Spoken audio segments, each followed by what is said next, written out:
যে আরাবুলকে সঙ্গে নেওয়ার জন্য নওশাদ ভাইকে ভাঙরে একাংশে মানুষ কি চোখে দেখছে সেটার উপর ডিপেন্ড করবে নওশাদ ভাই জিতবে কিনা।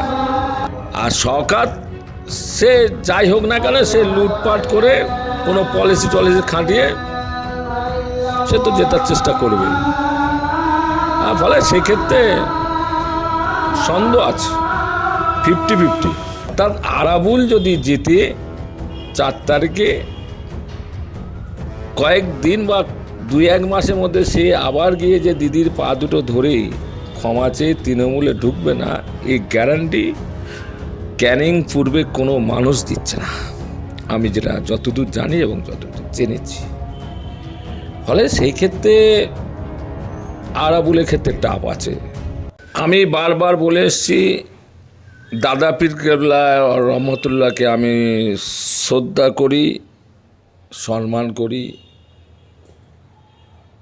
কারণ ইসলাম ধর্মের প্রচারক হিসাবে সুদূর আরব থেকে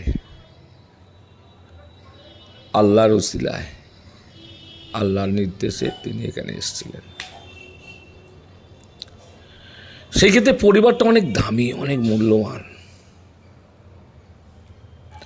ফলে আমি নওশাদ সিদ্দিকীর যে মেপে কথা বলা, ভদ্রস্থভাবে সভ্যতার সঙ্গে সৎ সজ্জন শিক্ষিত যুবক হিসাবে যে ভাষাটা শুনি আমার ভালো লাগে। কিন্তু জানি না কেন এইরকম একটা ঐতিহাসিক তিনি ভুল করলেন, বা তাকে দিয়ে ভুল করাতে বাধ্য করানো হলো। আমার মনে হয় চাপে ফেলে, যেহেতু বয়সটা অনেক কম, সিনিয়রদের সম্মান করেন, শ্রদ্ধা করেন। আরাবুলের মতন দুর্নীতিগ্রস্ত রাহা জানে। আরাবুল ফুরফুরাতে গিয়ে যদি মাপ চেয়ে থাকে, ক্ষমা চেয়ে থাকে বিগত দিনে, কই তাকে তো আমি মসজিদে দেখছি না,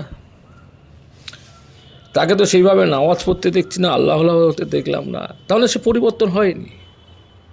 এসে একটা প্রবাদ বাক্য আছে, বন থেকে জানোয়ার তুলে আনা যায়, জানোয়ারে মন থেকে বন তুলে ফেলা যায় না। এটা সর্বত্রভাবে সত্য। আমি যদি একটা বাঘের বাচ্চাকে নিয়ে এসে যদি ঘরে পুষে বড় করি, সে কিন্তু গেটটা খুলে দিলে সে রক্তের স্বাদ নেওয়ার চেষ্টা করবেই। ফলে এই আরাবুলের মতন যারা মানুষ আছে, এরা কোনোদিন শোধরাবে না। এরা পাপ কে এরা ধরাকে সরা জ্ঞান করে না। এরা যে জান্নাত জাহান্নাম আছে, এরা সেটা ভয় করে না। অর্থাৎ আরাবুল যদি জিতে 4 তারিখে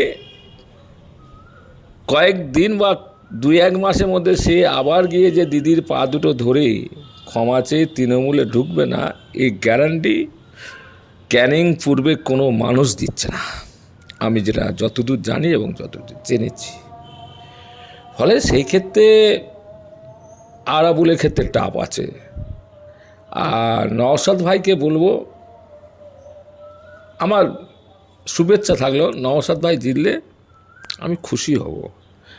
কিন্তু শওকতের মতন প্রার্থী বা আরাবুলের যে গায়ের গন্ধ, সেটা কতটা ওখানে কার্যকরী হবে, কি হবে বলা খুব মুশকিল। কিন্তু নওশাদ সিদ্দিকী তিনি বলছেন 50,000 ভোটে তিনি ভাঙড়ে জিতবেন।